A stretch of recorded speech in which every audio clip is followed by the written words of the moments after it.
Hi and welcome to GRVO TV, G's Reviews, Views and Opinions.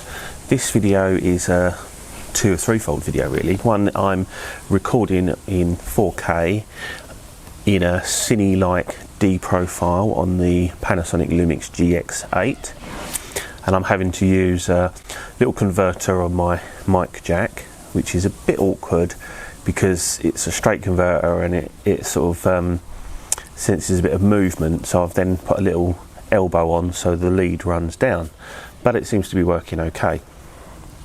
Now I'm going to obviously downsize the 4K, but the idea is I'm going to try and put a bit of motion into the video, perhaps the zoom in and out and things like that.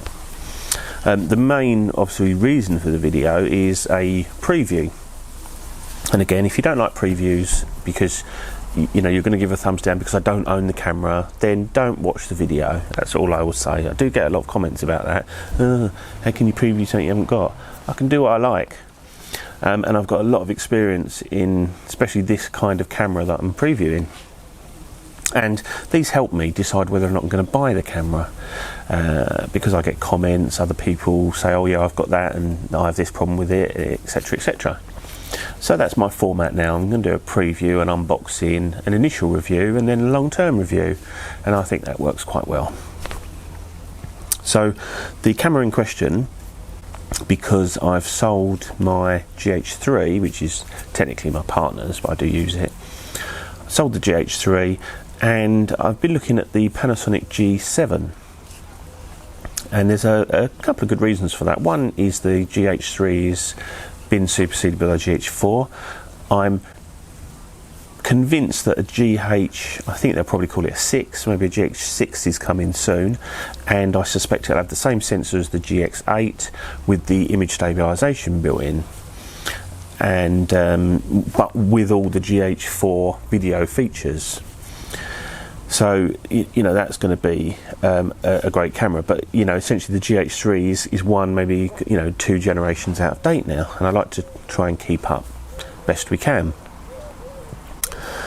The G7, because it's the G series, not the GH series or the GX series, is actually a good value camera. £550 body only. Now I've sold the GH3 and got over £400 for it. So there's not much that we're having to put towards it. Admittedly, the GH3 was absolutely mint condition and hadn't been used very much, and my cameras go all back in the box as they were when they were new, and I do look after them. So we're not having to spend a lot of money to get the G7. Haven't got it yet because I haven't 100% decided to get it, but I'm pretty much there. One of the most important things is it has the same autofocus system as the GH4 and the GX8, which is the DFD system, and for me that works as good as any system in the Micro Four Thirds. It's better than the Sony on the A6000, it's better than the GH3, better than the GX7, better than the Olympus OMD EM1, and also the EM5 Mark 1 and 2. So in my opinion, for us in continuous autofocus works really well. I've done some testing with the GX8 already, tracking my dog running, and it tracked really well. It was, you know, the hit rate is miles better than I was getting on the Olympus. It's a fairly fast camera, similar spec to the GX8, 8 frames a second in single and 6 frames a second in continuous autofocus, which is absolutely fine. That's plenty for me. Both of these cameras can go faster in electronic modes and things. You can up it if you need to as well. It has a built-in flash, which I haven't got on the GX8, which is handy for, especially as it's going to be my partner's, because she's not one for putting on external flashes, so a little pop-up flash now and again works fine for her. No image stabilisation, and it's still got the 16 megapixel sensor, which is a shame, but I think again, as I say, they're protecting what's going to be I assume the GH6 will have all that in there. So still the 16 megapixel sensor, but it's sort of 2 generations on from the GH3, so I know the low light ability is going to be better, and because I've seen comparisons between the GH4 and the G7, and the G7 is better in some instances, and it's certainly not any worse, so it's definitely going to be better than the GH3, so that's good. It also annoyingly has a 3.5mm mic jack, which I wish I had on the GX8. It's no major problem, but it's just an extra thing to have, and because I now need an elbow joint, it's an extra 2 things to have, which is just a little bit of an annoyance. And I'm sure they could have made space for an extra millimetre and put a 3.5mm jack on, but you know, that's another thing. So yeah, it's nice that it's got the jack. Obviously it's got the fully articulating screen, it's got a really nice viewfinder, really nice display, all of the features you'd expect. It's smaller and lighter than the GH3 that we had, much lighter than the GX8. It's a real compact body, but it's still very ergonomic. It's lovely to hold. Your thumb rests where you want it to rest, your fingers rest on the dials nicely. The dials are all really well made. I have, obviously, as you can tell from this, I have held and played with the camera, and I've actually had a little test shot with it, and really like it. And it really is a mini GH4, but without all the bells and whistles and the slow-mos and a lot of the features that we don't need in it. So that, you know, it's great. You're getting a lot of the benefits of a mini GH4, and the things that they've left out are things that you know, cinematographers need. That's why they buy the GH4, or you know, soon to be GH, whatever it will be, you know, the replacement. So really interesting little camera. Really liked it when I had a look at it. I've got a couple of other things just to have a quick look at, but I'm 95% sure I'm going to get it. I should have it. If I'm going to do it, I'm going to order it on Monday. I've just got, say, a couple of things to look at, and then once I've done it on Monday, I'll order it, so it should be here fairly soon. Oh, a couple of negatives. Let's do the negatives. A couple of little negative points was on the GH3 and the GH4. The SD card is in the side of the camera, separate to the battery, whereas in the G7 it's in the bottom of the camera with the battery. That can cause issues with people using plates on tripods and things. For us, no problem at all. I actually prefer it in a door on the side, but it's not on the GX7 either, it's just the same. So for me, it's no problem at all. And I think it's going to be one of those cameras that's just going to work really nicely, and shouldn't be any overheating issues or anything like that other cameras seem to be having at the moment, but that's another story. So anyway, that's my just my initial preview. I've probably forgotten some of the features.